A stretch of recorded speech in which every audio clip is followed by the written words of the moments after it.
Okay. कल हम लोगों ने स्टार्ट किया था टॉपिक HTML का। प्रीवियस क्लासेस में जो स्टूडेंट नए थे और जो लोग अब नए ऐड ऑन हुए हैं, वेब टेक्नोलॉजी वाला जो हमारा सेक्शन है वो basic introduction of internet, LAN, वैन, मैन और नेटवर्क से रिलेटेड था। कल हमने HTML का टॉपिक वापस से स्टार्ट किया, जबकि पिछले वीक मैंने HTML कंप्लीट करा दी थी 2 क्लासेस के अंदर। अब बात आई कि कल हम लोगों ने स्टार्ट किया कि वेब का क्या रोल है, वेब ब्राउजर्स से किस तरह से हम एप्लीकेशन को एक्सेस करेंगे। आज जब हम HTML के बेसिक टैग शुरू करेंगे तो टैग के बारे में हमें प्रॉपर जानकारी होनी चाहिए, क्योंकि टैग से क्वेश्चन थोड़े से घुमा करके पूछ लिए जा सकते हैं। तो टैग की प्रैक्टिस जितनी ज्यादा हमने की हुई होगी उसके अकॉर्डिंग हम उसका आंसर दे सकते हैं।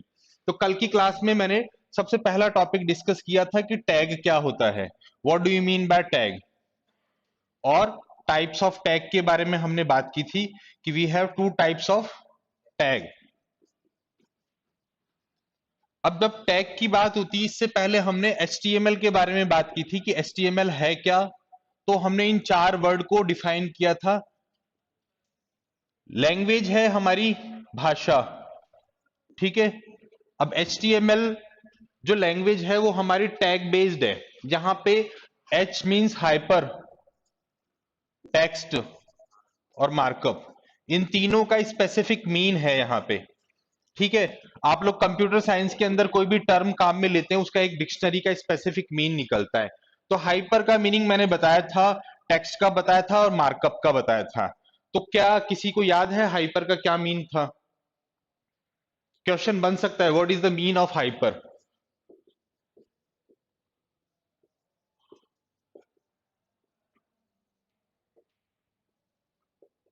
क्या बताया था मैंने, किसी को याद है? एक को भी याद नहीं है? कुछ स्टूडेंट तो थे यहाँ पे, आप तो थे। हाइपर का मैंने बोला था कि हाइपर मींस हाईलाइटेड, इसका हिंदी मीन होता है उभरे हुए, ठीक है। हाईलाइटेड का मतलब क्या होगा कि जब भी आप कोई टैग लिखोगे एंगल ब्रैकेट के अंदर, तो एक जो पर्टिकुलर आप अल्फाबेट काम में लोगे या कोई आप पर्टिकुलर वर्ड काम में लोगे, वो जब ब्राउजर पे डिस्प्ले होगा तो वो एक अलग डिजाइन डिफाइन करेगा, ठीक है। तो हाईलाइटेड का मतलब क्या है कि जब आप ए को रिप्रेजेंट करोगे, जब आप बी को रिप्रेजेंट करोगे एंगल ब्रैकेट के अंदर, तो ये एक स्पेसिफिक जो है डिजाइन डिफाइन करेगा ब्राउजर पे,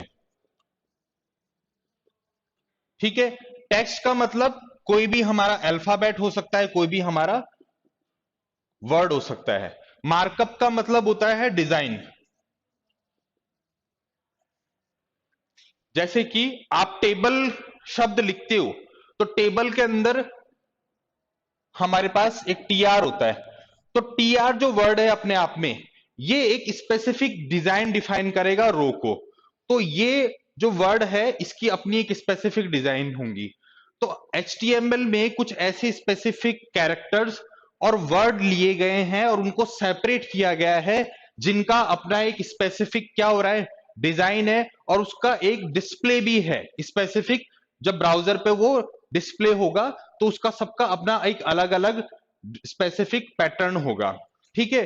तो आपको इतना सा ध्यान रखना है, hyper means highlighted, markup means specific design, ठीक है।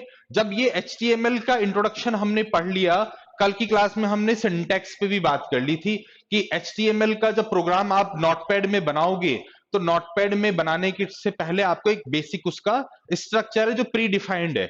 User is bound to follow that syntax और स्ट्रक्चर, हम बाउंड हो गए कि हमें वही पर्टिकुलर पैटर्न फॉलो करना है।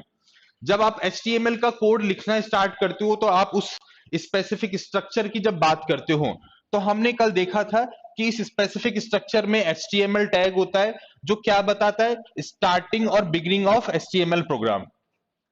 फिर हमने देखा HTML में हेड टैग है, जिसको हम काफी हद तक इंपॉर्टेंट टैग्स की कैटेगरी में रखते हैं, जो कि हमें एक्सटर्नल स्क्रिप्ट को हमारे HTML पेज के साथ एसोसिएट करने की फैसिलिटी प्रोवाइड करता है।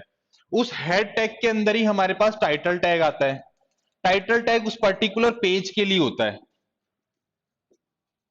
ठीक है, इसके बीच में हम लिखेंगे टाइटल और टाइटल को क्लोज कर देंगे। फिर बॉडी टैग में हमारी मेन जो बेसिक प्रोग्राम की स्ट्रक्चर होगी उसके लिए हम क्या करेंगे, टैग डिफाइन करेंगे। ये हमारा HTML क्लोज हो गया। अब आपको पता है कि जब भी आप इस पेज को सेव करोगे तो इसके लिए एक्सटेंशन होगा .html या फिर .html। ठीक है, जैसे ही आप किसी पर्टिकुलर लोकेशन पे इसको सेव करोगे ये एक आइकन बनाएगा और वो आइकन ब्राउजर का आइकन होगा। जैसे ही आपने फाइल ली, सेव किया, आइकन बना, इसको जब हम क्लिक करेंगे तो ये हमारा डिस्प्ले कहां पे होगा, ब्राउजर पे होगा।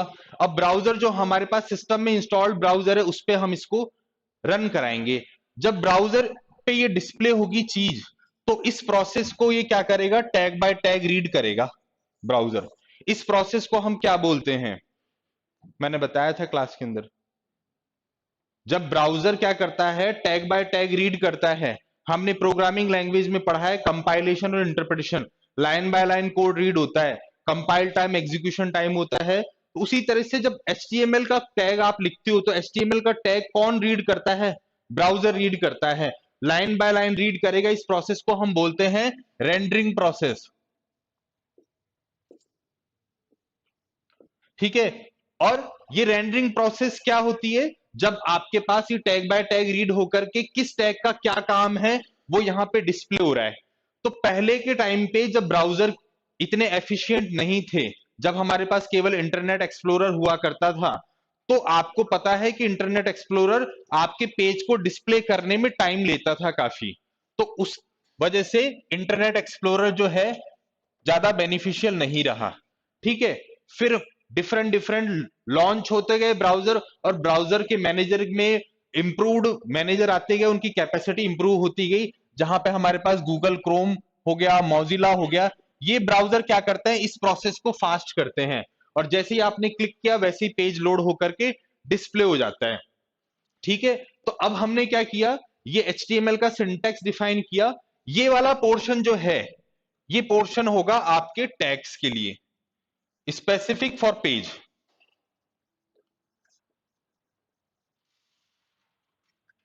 अब बात आती है कि भाई हम लोग अब तक बात की कि इंटरनेट पे जो भी अवेलेबल पेज है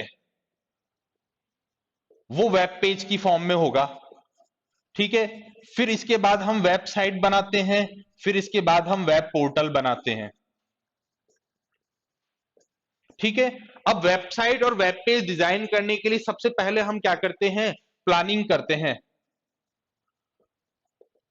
प्लानिंग, और फिर बात आती है रिसर्च की, फिर आता है डिजाइन और इंप्लीमेंटेशन। ठीक है, कोई भी पेज की डिजाइनिंग आपको स्टार्ट करनी है तो आपको ये सारे स्टेज फॉलो करने पड़ेंगे।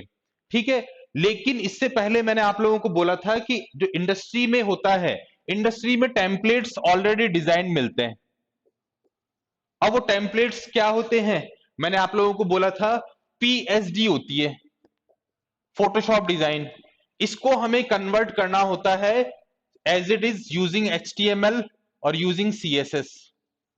ठीक है, जब हमने इस PSD को HTML और CSS को काम में लेते हुए एज इट इज कन्वर्ट कर दिया तो हम क्या करेंगे, PSD टू HTML कन्वर्जन कहलाएगा। लेकिन जब हम खुद एप्लीकेशन डिजाइन कर रहे हैं, पेजेस डिजाइन कर रहे हैं, जहां पे हमें ये PSD नहीं मिली है, हम खुद ही डायरेक्टली इंप्लीमेंटेशन स्टार्ट कर रहे हैं, तो वहां पे हम क्या करेंगे, बेसिक आइडिया डिफाइन करेंगे कि मुझे पेज डिजाइन किसके लिए करना है। मेरे को एक स्कूल के लिए करना है, या मेरे को एक जिम के लिए पेज डिजाइन करना है, या मेडिकल स्टोर के लिए करना है, या हॉस्पिटल के लिए करना है। तो डिफरेंट डिफरेंट ऑर्गेनाइजेशंस के अकॉर्डिंग सबसे पहले मैं थीम को डिसाइड करूंगा कि मुझे किसके लिए पेज डिजाइन करना है। जैसे ही पेज डिजाइनिंग का थीम मुझे फाइंड आउट हो गया कि मेरा क्लाइंट कौन है, मेरा क्लाइंट जो है एक टायर शोरूम का ओनर है। ठीक है, उसके लिए मुझे वेबसाइट बनानी है, वेब पेज डिजाइन करके देने हैं। तो प्लानिंग में मेरे को थीम मिल गई कि टायर शोरूम के लिए मुझे एक बनाना है। तो अब वेब पेज की जब मैं डिजाइनिंग स्टार्ट करूंगा तो मुझे टेक्नोलॉजी की जरूरत पड़ेगी, तो मैं HTML काम में लूंगा। अब जैसे HTML सबसे बेसिक है, ठीक है, इसके बाद मार्केट में आज बूटस्ट्रैप भी काम में लिया जा रहा है और XML भी काम में ली जा रही है। तो हमें जो सिलेबस के अकॉर्डिंग पढ़ना है उसमें बेसिक HTML है और XML है, ठीक है, और इन दोनों के साथ हमें CSS पढ़नी है और जावास्क्रिप्ट पढ़नी है। अब ये सारी चीजें है काफी लेंथी, लेकिन हमें फास्टली और प्रॉपर करते हुए इनको आगे बढ़ना है।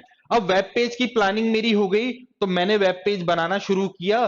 तो इसके लिए मैंने नोटपैड प्लेटफॉर्म काम में लिया, लेकिन नोटपैड प्लेटफॉर्म पे मैंने पेज बनाना जब शुरू किया तो ये टाइम कंज्यूमिंग प्रोसेस हो गया। तो मैंने क्या किया, अपना प्लेटफॉर्म चेंज किया और मैंने यहाँ पे प्लेटफॉर्म दूसरा ले लिया जिसका नाम है latest VS code, visual studio code.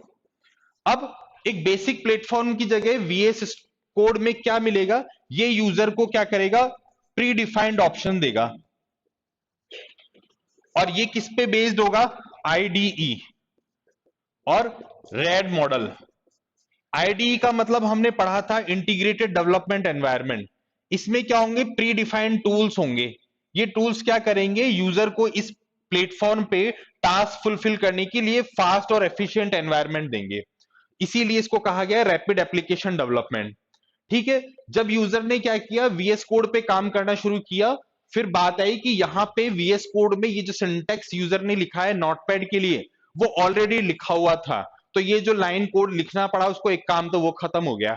Directly user को जाना है और बॉडी सेक्शन के अंदर अपने पेज की डिजाइनिंग के अकॉर्डिंग क्या करना है, टैग इंप्लीमेंट करना है। अब बात आई कि कोई भी वेब पेज जब डिजाइन किया जाता है, तो वेब पेज डिजाइन करने का एक लेआउट डिसाइड होता है।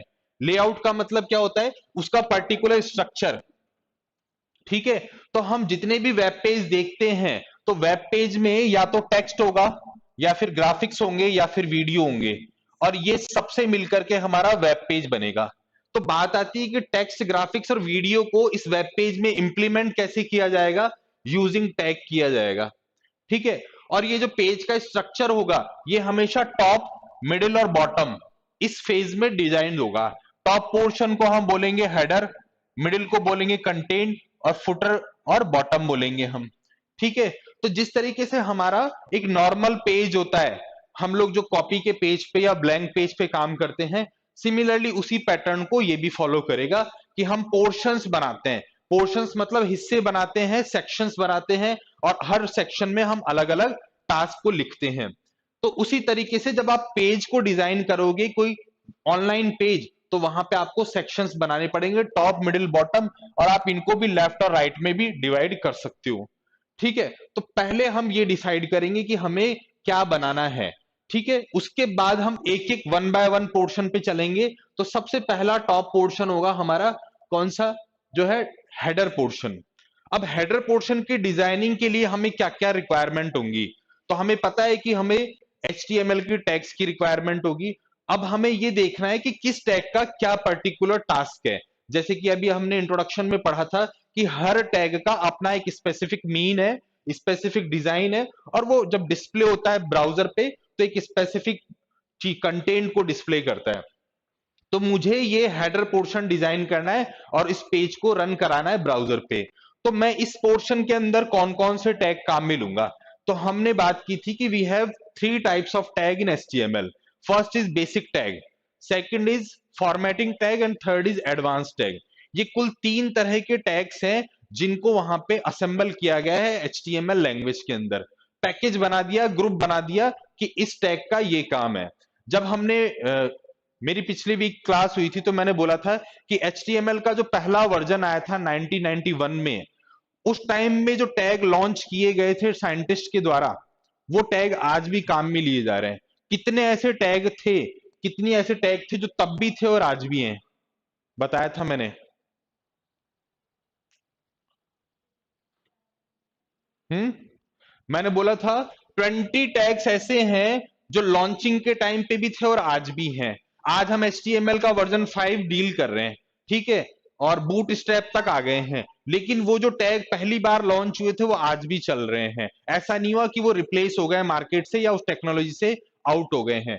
तो अब हमें क्या करना है, इस पेज को, बॉडी सेक्शन को इस पर्टिकुलर सेक्शन में डिजाइन करना है। तो मुझे एक चीज बताएं कि कौन कौन से टैग की रिक्वायरमेंट होगी हमें। बेसिक टैग में कौन कौन से टैग आएंगे?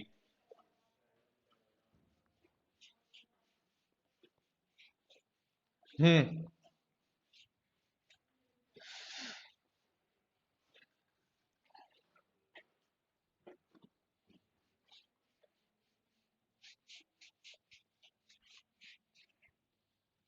देखिए, जब इनिशियल फेज में कोई चीज क्रिएट की जाती है ना, वो उतनी इफेक्टिव नहीं होती है। उसको डेवलप होने में और उसको एफिशिएंट और उसके फीचर में ग्रोथ होने में टाइम लगता है। तो जब 1991 में HTML को डेवलप किया गया, उस टाइम जो टैग रिलीज हुए मार्केट में, उनमें थे बेसिक टैग। बेसिक टैग में सबसे पहला और फंडामेंटल टैग माना गया है हमारा हेडिंग टैग। हेडिंग टैग कौन से होंगे? जो कि एक स्पेसिफिक अल्फाबेट H से रिप्रेजेंट होंगे, और H1 का क्या मतलब होगा, और यहां पे H1 क्लोज हो गया, ये हमारा सबसे क्या होगा?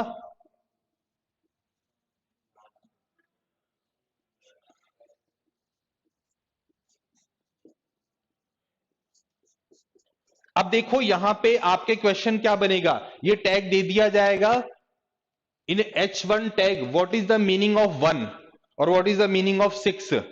क्योंकि फिर क्या होगा, बच्चा H1 H2 H3 H6 largest to smallest की ओर जा रहा है, बट वो ये नहीं देखेगा कि भाई H3 के अंदर 3 का क्या मतलब होगा। तो आपको वहां पे ऑप्शंस प्रॉपरली रीड करने हैं। It is the third size of heading tag. In three define the size of font. जो भी आप फॉन्ट लिखोगे हेडिंग के अंदर, जैसे मैंने यहां पे लिखा लॉगिन फॉर्म, तो ये जो लॉगिन फॉर्म इसके बीच में आपने लिखा, इन दोनों ओपनिंग और क्लोज के बीच में, तो 1 क्या कर रहा है, सबसे लार्जेस्ट हेडिंग बना रहा है, और 6 क्या बना रहा है, सबसे स्मॉलेस्ट बना रहा है। तो इसमें हुआ क्या, फर्क क्या पड़ा?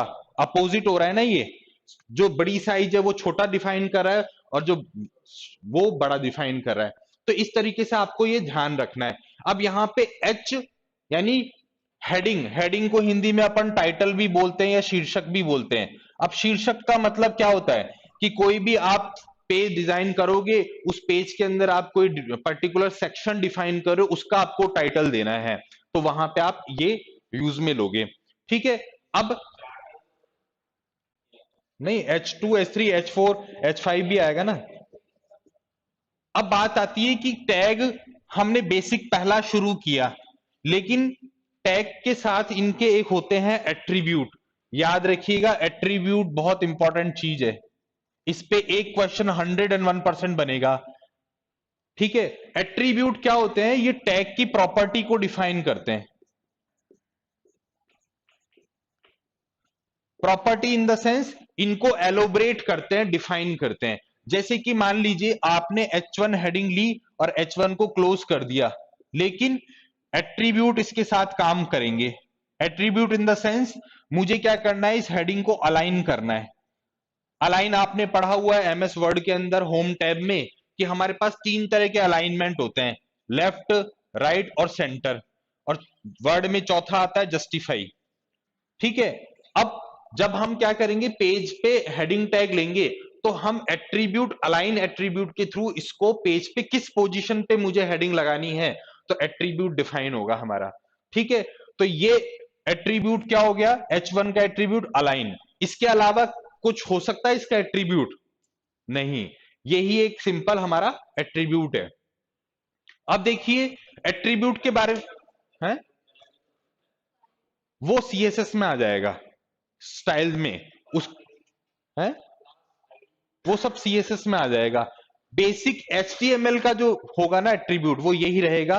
इस, जैसे मान लीजिए आप बोल रहे हो कि मैंने फॉन्ट को कलर में लेना है, पिंक में, तो उसके लिए इस पे क्या लगेगी, स्टाइल लगेगी। स्टाइल के थ्रू ये क्या हो जाएगा, चेंज होगा। ठीक है। अब ये हमारा बेसिक टैग हो गया H1। उसके बाद आता है हमारा paragraph tag, P tag. P tag का मतलब है कि पी टैग का यूज हम कहां पे करते हैं। आपने वेबसाइट्स में वेब पेजेस देखे हैं, तो जहां पे कोई डिटेल डिस्क्रिप्शन देनी है, वहां पे उस डिस्क्रिप्शन को पी टैग में डिफाइन किया जाता है, जिसको हम पी मतलब पैराग्राफ, और ये हमने क्लोज कर दिया, और इसके बीच में आप जो लिखोगे वो पैराग्राफ होगा हमारा। अब बात आ रही है कि आपसे पूछ लिया जाएगा कि ये दो तो टैग हैं, लेकिन ये जो बीच में आप लिखते हो वो क्या होता है? किसका?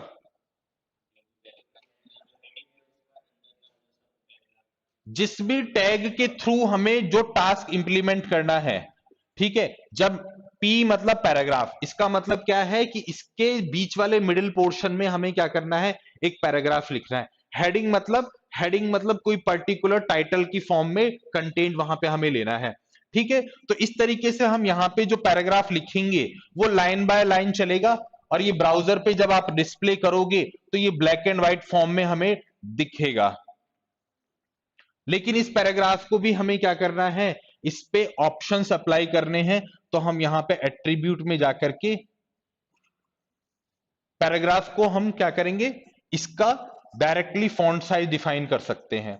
तो पैराग्राफ टैग का कोई बाय डिफॉल्ट एट्रीब्यूट नहीं है। हम पैराग्राफ टैग को कलर अप्लाई कर सकते हैं, फॉन्ट साइज अप्लाई कर सकते हैं। वो हम किसके थ्रू करेंगे, यूजिंग सीएसएस करेंगे, ठीक है। तो पैराग्राफ टैग आपका बेसिक पैराग्राफ क्रिएट करने के काम में आएगा।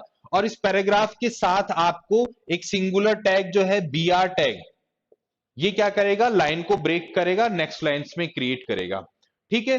अब जब हमने पैराग्राफ टैग की बात कर ली, फिर अगला इंपॉर्टेंट टैग जो है हमारा इमेज टैग है। क्योंकि वेब पेज में बिना इमेज के कुछ भी नहीं होगा। जब तक आप हमारा वेब पेज एट्रैक्टिव नहीं होगा, तब तक हम वो वेबसाइट की पॉपुलैरिटी नहीं बढ़ेगी। अब इमेज टैग ऐसा टैग है जो कि हमारा सिंगुलर की कैटेगरी में आएगा। इसको क्लोज करने की रिक्वायरमेंट नहीं है, ये डायरेक्ट एक जगह ओपन होगा। और इसमें इसके एट्रीब्यूट के बारे में हमें ध्यान रखना है। इसका एट्रीब्यूट होता है एसआरसी, ठीक है, जो हमें लोकेशन डिफाइन करेगा कि कहां से वो इमेज आ रही है, सोर्स। उसके अलावा ऑल्ट ऑल्ट ये बताएगा कि अगर वो सोर्स पे इमेज अवेलेबल नहीं है तो हमारे पास एक टेक्स्ट मैसेज प्रिंट होगा, the image is not available. फिर आता है अगला विड्थ और हाइट, इमेज की साइज के लिए। तो हमारे पास एट्रीब्यूट कौन कौन से हो गए, 1, 2, 3 और 4। ये 4 एट्रीब्यूट हमें इमेज टैग के साथ काम में लेने पड़ेंगे, इनके बिना इमेज टैग काम नहीं करेगा, ठीक है। तो इस तरीके से हमारा इमेज टैग हो गया। आप लोग लिखो मत, मैं सारी चीजें प्रोवाइड कराऊंगा। सर ने दिए क्या कुछ नोट्स आपको? मैंने कल ब्राउजर्स का सारा टॉपिक दे दिया था।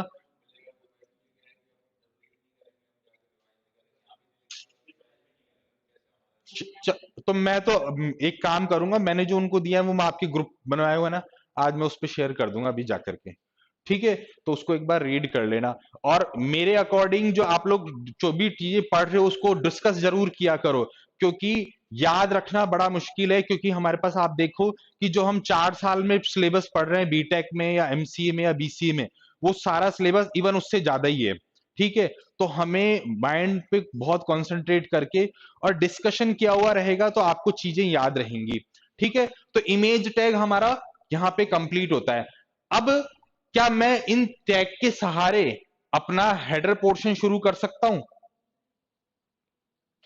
हेडर पोर्शन मैंने बोला था कि मुझे पेज डिजाइन करना है, मेरा ये हेडर, ये कंटेंट और फुटर, मेरे को इस पोर्शन पे ध्यान देना है। तो क्या इसके सहारे मैं अपना इन 3 टैग के सहारे कर सकता हूं? नहीं, अभी तक तो वो टैग आए ही नहीं है जिनको काम में लेकर के मैं हेडिंग पोर्शन क्रिएट करूंगा। केवल और केवल एक यूजेबल टैग आया है, इमेज टैग, जो कि मैं यहां पे लोगो लगाऊंगा, तब लोगो लगाने में इमेज टैग की रिक्वायरमेंट होगी हमारी, ठीक है। फिर अगला इंपॉर्टेंट टैग जो है वो है हमारा कौन सा, एंकर टैग। एंकर टैग क्या करेगा, ये लिंक क्रिएट करेगा। हमने एमएस वर्ड में लिंक क्रिएट करना सीखा हुआ है सबने, फंडामेंटल ऑफ कंप्यूटर में। तो एमएस वर्ड में लिंक क्रिएट करने की शॉर्टकट की क्या होती है?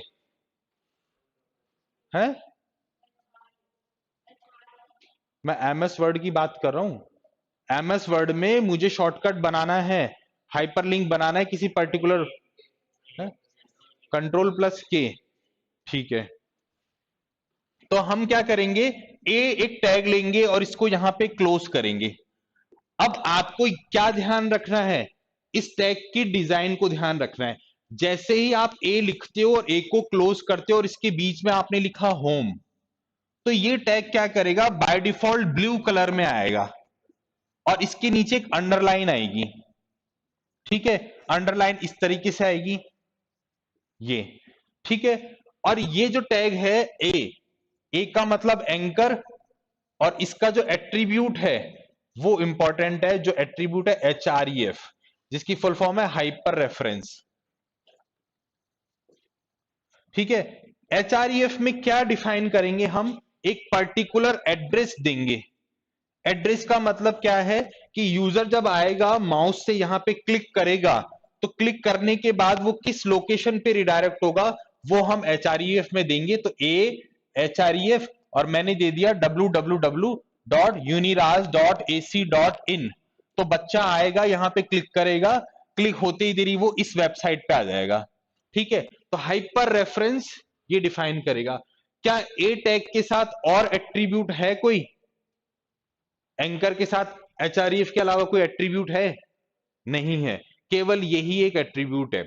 अब बात आती है कि जब आपने इसको डिफाइन कर लिया, तो क्या कभी आपने देखा है कि कोई भी वेबसाइट के अंदर होम का लिंक बना हुआ रहता है तो उसके नीचे अंडरलाइन आती है, हमें वो अंडरलाइन हटानी है। तो हटाने के लिए हम क्या करेंगे, इसके नीचे जो अंडरलाइन आई थी तो हम CSS काम में लेंगे।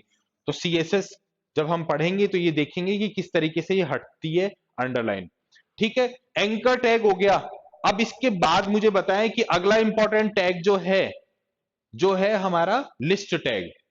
लिस्ट टैग हम लोगों ने MS वर्ड में पढ़ी हुई है, माइक्रोसॉफ्ट वर्ड में। तो हमारे पास लिस्ट क्रिएट करने के ऑप्शंस आते हैं 1 2 3 4, 1 2 3 4 और 1 2 1.1 1.3। तो ये हमारी लिस्ट 1 है, L1, ये L2 है और ये L3 है। तो उसी तरीके से हमें क्या करना है, HTML में लिस्ट क्रिएट करनी है। तो ये दो तरीके से होंगी, एक तो होगी ऑर्डर लिस्ट OL और एक होगी अनऑर्डर लिस्ट और एक होगी DL लिस्ट। अब OL और UL नाम से ही मालूम चल रहा है, ऑर्डर लिस्ट, अनऑर्डर लिस्ट और DL definition list. OL list का मतलब ये होगा कि जो भी आप कंटेंट लिखोगे वो अपने आप में ऑर्डर में आएंगे, नंबरिंग से आएंगे। ठीक है, अनऑर्डर इसका कोई नंबरिंग नहीं होगा। और DL लिस्ट आपकी मल्टी लेवल लिस्ट होगी जिसमें एक टर्म होगी और उसका डिस्क्रिप्शन होगा। ठीक है, तो अब ये लिस्ट टैग करते ही देरी हम क्या कर सकते हैं, हमारा एक हेडर पोर्शन के बारे में सोच सकते हैं कि डिजाइन हम कर सकते हैं। तो OL टैग का एट्रीब्यूट क्या होगा, LI। LI का पूरा नाम लिस्ट आइटम। ये हमने OL टैग लिया, लिस्ट आइटम लिया, लिस्ट आइटम को हमने क्लोज किया, यहां पे लिखा जयपुर, अगली LI में लिखा सीकर। ठीक है, तो जब आप ये लिखोगे तो ये है अनसिस्टमेटिक लिखा है आपने, बट जब ये ब्राउजर पे प्रिंट होगा तो ये 1 2 3 की फॉर्म में जैसे आपने लिखा है वैसे ही आएगा। लेकिन यहां पे ये जो नंबरिंग हमें देनी है उसके लिए आपको इसका टाइप लिखना पड़ेगा, जो इसका एट्रीब्यूट होगा। LI का टाइप लोगे आप लिखोगे list style type is equal to number, तो ये नंबर की फॉर्म में आएगी। आप लिखोगे अल्फाबेट तो ये अल्फाबेट में आएगी, कैपिटल अल्फाबेट लिखोगे तो कैपिटल अल्फाबेट में आएगी। ठीक है, और रोमन नंबर में लिखोगे तो रोमन नंबर में आएगी। तो इस तरीके से लिस्ट का टाइप भी हम यहां पे डिफाइन करेंगे जब भी हम लिस्ट बनाएंगे। लेकिन UL में हम ऐसा कुछ भी नहीं करेंगे क्योंकि ये कोई टाइप को क्रिएट नहीं करेगा। तीसरी लिस्ट जो है DL लिस्ट, डेटा लिस्ट, इसके अंदर होता है DT, डेटा टर्म, और एक होता है DD। ये तीन लेयर है, data list, data term, data definition. तो डेटा लिस्ट में हम लिखेंगे डेटा टर्म, मैंने लिखा कीबोर्ड, और DD में लिखेंगे हम एन इनपुट डिवाइस। ठीक है, दूसरा DT में लिखेंगे अपन माउस और लिख देंगे DD में एन इनपुट डिवाइस। तो इस तरीके से इनका डिस्क्रिप्शन होगा किसका डिस्क्रिप्शन हो रहा है, किसी एक टर्म का। ठीक है, टर्म कौन सी है, यहाँ पे कीबोर्ड है और माउस है, और उसका डिस्क्रिप्शन क्या है, N input device N input device. और ये क्या बना रही है, एक डेफिनेशन लिस्ट बना रही है जो कि मल्टीपल स्टेज में काम करेंगी। अब मुझे एक चीज बताओ, ये तीनों लिस्ट हमने देख ली, क्या मुझे ये हेडर पोर्शन डिजाइन करना है तो इन तीनों में से कौन सा टैग मैं काम में लूंगा, कौन सा ओएल लूंगा, यूएल लूंगा या डीएल लूंगा? आप, हाँ, मुझे हेडर डिजाइन करना है, मेरे को ये मेन्यूज बनाना है, होम, अबाउट, कॉन्टेक्ट, फीडबैक। ये मेन्यूज मतलब ये पर्टिकुलर अपने आप में वेब पेज के मल्टीपल पेजेस हैं। तो जब मुझे ये मेन्यू क्रिएट करना है टॉप हेडर में, तो इनमें से कौन सा लिस्ट में काम में लूंगा, ओएल लूंगा या यूएल लूंगा? यूएल लेंगे एंकर टैग के साथ। ठीक है, तो ओएल क्यों नहीं लिया? और एक चीज बताओ, अगर मैं यूएल लेकर के बनाऊंगा तो नहीं बनेगी ये लिस्ट? हाँ, फॉर्मेटिंग हटानी पड़ेगी। ठीक है, ओके। तो ये तीनों लिस्ट हमारी यहाँ पे कंप्लीट हो गई है। अगला जो इंपॉर्टेंट टैग है वो हमारा टेबल टैग है। टेबल टैग की रिक्वायरमेंट क्या है, और क्या एमएस वर्ड में टेबल क्रिएट करने के कितने ऑप्शन है? एमएस वर्ड में वर्जन 2007 में टेबल क्रिएट कैसे की जाती है? एमएस वर्ड में टेबल बनाई है ना रो एंड कॉलम की, तो वो दो तरह से बनती है ना, क्रिएट टेबल और number of rose and columns, दो तरीके से बनती है। अब यहाँ पे हमें एचटीएमएल में टेबल बनानी है, तो उसके लिए टैग है हमारा टेबल। ठीक है, और इसका एट्रीब्यूट है टीआर, टेबल की रो, और टीआर यहाँ पे क्लोज हुआ, इसके अंदर आते हैं टीडी, टीडी टेबल डेटा और टेबल कॉलम। अब ये आउटर हो गया, ये इनर हो गया, और ये इसके अंदर हो गया इनर। ठीक है, तो टीआर टेबल की रो, टीडी टेबल डेटा और टेबल कॉलम। अब जब मैंने ये लिखा है तो हमारे पास ब्राउजर पे ये डिस्प्ले होगा, ये एक रो बनी, फिर इसके अंदर ये दो कॉलम बन गया, 1 और ये 2। अब बात आ रही है कि जब हम टेबल बनाएंगे तो सबसे ज्यादा एट्रीब्यूट जो है वो टेबल टैग में है, नंबर ऑफ एट्रीब्यूट्स जो है हाईएस्ट टेबल टैग में है। ये भी एक क्वेश्चन है, in which tag we have highest attribute. तो सबसे पहला एट्रीब्यूट है इसका बॉर्डर। बॉर्डर ये बताएगा कि टेबल का जो अलाइन, हमारी जो थिकनेस है आउटलाइन की, वो कितनी होगी। जब तक आप बॉर्डर नहीं लगाओगे तो ये यहां पे तो मैंने लिख दिया आउटलाइन, ये क्या होंगी, दिखाई नहीं देंगी। ये एक सेक्शन तो क्रिएट कर देंगे बट ये दिखाई नहीं देंगी। और ये थिकनेस जो है इसकी आउटलाइन की, वो बॉर्डर से डिफाइन होगी, और ये हमेशा हम क्या करेंगे, डबल कोटेशन में एक नंबर डालेंगे, वो नंबर उसका थिकनेस डिफाइन करेगा। ठीक है, जैसे ही आपने बॉर्डर लिख दी, उसके अलावा जो सेकंड होगी हमारी सेल स्पेसिंग और सेल पैडिंग, ये दोनों भी आपको क्या करनी है, डबल कोटेशन में डिफाइन करनी है, और इसके लिए भी आपको नंबर ही लेना है। सेल स्पेसिंग, दो सेल के बीच में, ये एक पर्टिकुलर सेल बन गया और ये दूसरा पर्टिकुलर सेल बन गया, इन दोनों के बीच में यहां पे जो स्पेस है उसको मेंटेन कौन करेगा, सेल स्पेसिंग। और सेल पैडिंग, ये जो कंटेंट आपने लिखा है इसका इनर आउटलाइन से डिफरेंस और स्पेस मेंटेन करेगा। कितने हो गए, एक, दो, तीन, और चौथा और पांचवा हो गया रो स्पैन और कॉल स्पैन। ये आपने एमएस वर्ड में स्प्लिट का ऑप्शन काम में लिया है। हम क्या करते हैं, टेबल को डिवाइड करते हैं, रो को डिवाइड करते हैं। सिमिलरली रो स्पैन और कॉल स्पैन हम यहां पे डिफाइन करेंगे। ठीक है, इस तरीके से हमारा क्या हो गया, पूरा टेबल टैग क्रिएट हो गया। अब बात आ रही है कि क्या टेबल टैग से हम ये पोर्शन डिजाइन कर सकते हैं, कर सकते हैं क्या? कर तो सकते हैं, लेकिन टेबल टैग से पहले डिजाइनिंग होती थी, लेकिन इसको रिप्लेस कर चुका है डिव टैग। हम क्या करेंगे, जब तक डिव पे नहीं आएंगे तब तक इसकी डिजाइनिंग स्टार्ट नहीं कर सकते।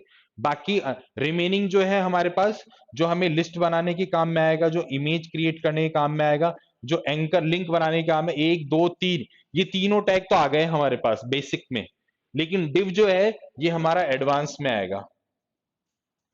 ठीक है, पहले के टाइम में डिजाइनिंग जो है वो टेबल टैग के थ्रू की जाती थी, लेकिन अब जो है हम किसके थ्रू कर रहे हैं, हमारे डिव टैग के थ्रू। ठीक है, तो ये हमारा पहला पार्ट कंप्लीट हुआ बेसिक का। फॉर्मेटिंग टैग में कौन से आएंगे? वो सारे बोल्ड, इटैलिक, अंडरलाइन, जिनकी हमें रिक्वायरमेंट नहीं पड़ती है क्योंकि हम स्टाइल से आजकल काम में लेते हैं। एक मैंने आप लोगों को मेरी पिछली क्लास में इसकी फुल फॉर्म बोली थी, है नॉन ब्रेकिंग, बोलो तो सही फटाफट। नॉन ब्रेकिंग, एसपी का मतलब स्पेस, नॉन ब्रेकिंग स्पेस। ठीक है, इस तरीके से हम क्या करेंगे, ये बेसिक वाला पार्ट कंप्लीट हुआ हमारा। अब क्वेश्चनरीज बनेंगी कैसे? क्वेश्चनरीज बनेंगी सीधे टैग पे एक भी क्वेश्चन नहीं बनेगा, क्वेश्चन बनेगा एट्रीब्यूट पे। तो सबसे ज्यादा एट्रीब्यूट टेबल टैग के हैं, इमेज का एसआरसी है और एंकर का एचआरईएफ है और यूएलओएल का एलआई, डीटी और डीडी है। ठीक है, उन पे ध्यान रखना। बेसिक हो गए हमारे। अब बात आती है कि एडवांस टैग में क्या आएगा। तो एडवांस टैग में पहला टैग आएगा हमारा डिव टैग, जिसको हम बोलते हैं डिवीजन टैग। अब डिविजन्स का मतलब भी हो गया हिस्से, सेक्शंस। तो हमें क्या करना था, हमारे इस वेब पेज के 3 हिस्से बनाने थे, टॉप, मिडिल और बॉटम। अब हम क्या करेंगे, डिव टैग क्रिएट करेंगे और पहले पहले हम बॉडी सेक्शन में डिव अप्लाई करेंगे, जो हमारा मिडिल पोर्शन था, जहां से हमें अपनी पेज की डिजाइनिंग को शुरू करना था। तो हम जाते हैं बॉडी वाले पार्ट में। ये हमारा बॉडी स्टार्ट हो गया और ये बॉडी क्लोज हुआ। अब जब भी आप डिव को शुरू करेंगे तो सबसे पहले एक आपको आउटर डिव लेना पड़ेगा, ठीक है, जिसको हम नाम देंगे मेन डिव। ठीक है, तो हमने यहां पे शुरुआत करी डिव और ये डिव को हमने क्लोज कर दिया। अभी हमने इसका कुछ भी नाम नहीं दिया, केवल इसको यहां पे इंप्लीमेंट किया, स्टार्ट और स्टॉप। डिव टैग के एट्रीब्यूट होंगे, 2 एट्रीब्यूट होंगे, एक तो नेम और एक होगा क्लास। तो यहां पे हम डिव को जब नेम देंगे तो इस तरीके से लिखेंगे, div name is equal to main div. ठीक है, और क्लास लेंगे हम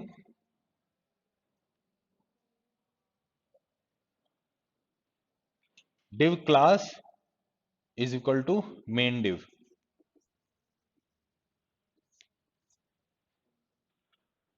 अब नेम भी हमने वही रखा मेन डिव और क्लास भी हमने रखी मेन डिव। जब हम इसको क्लास और नेम हमने ले लिया तो डिव टैग को अप्लाई करने के लिए साथ की साथ इसमें सीएसएस लिखनी पड़ेगी। तो हमने देखा था कि क्लास को हम किससे रिप्रेजेंट करते हैं, डॉट से। ठीक है, लेकिन जब मैं यहां पे आईडी लिखता क्लास की जगह तो वो हैश से डिफाइन होती। तो जब भी आपको डिव लेना है, जब आप उसकी क्लास देते हो या आईडी देते हो तो आपको सीएसएस में उसकी साइज को डिफाइन करना पड़ेगा।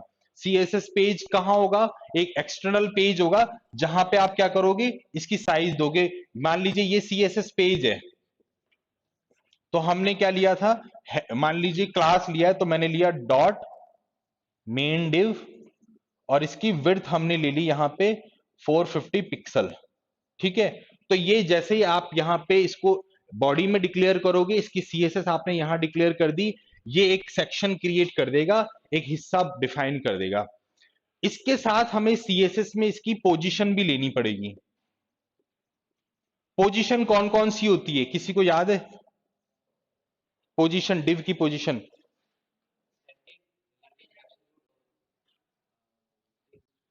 फिक्स्ड है, और इन दो चारों में सबसे ज्यादा पॉपुलर कौन सी है?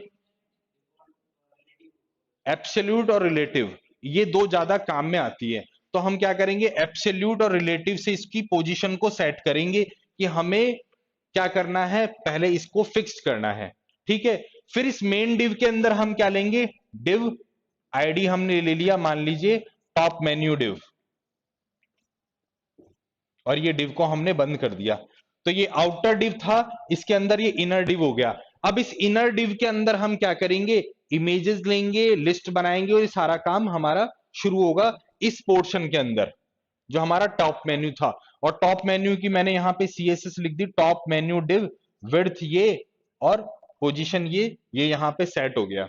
अब इसको भी हमें हिस्से करने होंगे, तो टॉप मेन्यू का लेफ्ट बना सकता हूं, राइट बना सकता हूं। तो सीएसएस हमेशा कैसे चलेगी? Using hierarchy. तो क्या मुझे एक चीज बताओ कि स्टैटिक पेज और डायनेमिक पेज के बारे में हमने बात की थी, तो स्टैटिक पेज जब मैं डिव के थ्रू कोई पेज डिजाइन कर रहा हूं तो वो स्टैटिक पेज में आएगा क्या, या डायनेमिक में आएगा? डायनेमिक में आएगा वो। जब तक अभी इससे पिछले वाले टैग को लेकर के मैं अगर कोई पेज डिजाइन करता, मैंने आपसे कहा था कि पहले के टाइम में जब डिव टैग इंट्रोड्यूस नहीं हुआ था तो वेब पेज की डिजाइनिंग टेबल से होती थी, टीआर बना करके। जैसे मुझे ये 3 सेक्शन बनाने होते तो मैं एक टीआर ये बनाता, दूसरी टीआर ये, तीसरी ये, और उन रो के अंदर क्या करता, कंटेंट को फिट करता। लेकिन अब टीआर को रिप्लेस कर दिया डिव ने, लेकिन डिव विदाउट सीएसएस काम ही नहीं कर रहा है। तो क्या हो गया, बाय डिफॉल्ट हम क्या कर रहे हैं, डीएचटीएमएल को काम में ले रहे हैं। एचटीएमएल की जगह हो गया डीएचटीएमएल, डायनामिक हाइपरटेक्स्ट मार्कअप लैंग्वेज। और डीएचटीएमएल होता क्या है, HTML plus CSS plus JS.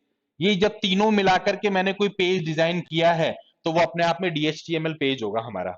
ठीक है, तो इस तरीके से आपको डिव की रिक्वायरमेंट होगी। अब डिव के एट्रीब्यूट कौन कौन से हो गए? 2, क्लास और आईडी। क्लास डॉट और आईडी हैश। अब इसका जो फंक्शनैलिटी वाला डिफरेंस क्या है, आईडी कब काम में लेते हैं हम, क्लास कब काम में लेते हैं? जब कोई भी डिव हमें किसी पर्टिकुलर पेज पे अप्लाई करना है, that time we use hash और आईडी। और एक ऐसा डिव जो हमारे मल्टीपल पेजेस पे एक्सेस हो रहा है, वहां पे हम उसको क्लास के थ्रू डिफाइन करेंगे, क्रिएट करेंगे। ठीक है, तो ये मैं नोट्स में भी बता दूंगा, मिल जाएंगे आप लोगों को। तो इस तरीके से हमें पूरी पेज की डिजाइनिंग शुरू करनी है। अब कल की क्लास में मैं ये पूरा का पूरा इसका सिंटेक्स लिखाऊंगा, पूरा पेज का डिजाइन, कि ये कैसे बनेगा, ये कैसे बनेगा। एक पोर्शन एचटीएमएल का हो जाएगा, एक पोर्शन सीएसएस का हो जाएगा। ठीक है, और इन्हीं में से बेसिक्स हमारे क्वेश्चंस बनेंगे। और कल हमें कंप्लीट करना है फॉर्म टैग। फॉर्म टैग भी इंपॉर्टेंट है जो आएगा। ठीक है, यहां तक इस वाले सेक्शन में किसी को कोई प्रॉब्लम, कोई क्वेश्चन आएगा तो ऐसा है क्या कि हम नहीं अटेम्प्ट कर सकते? टेस्ट सीरीज में मालूम चलेगा, है ना?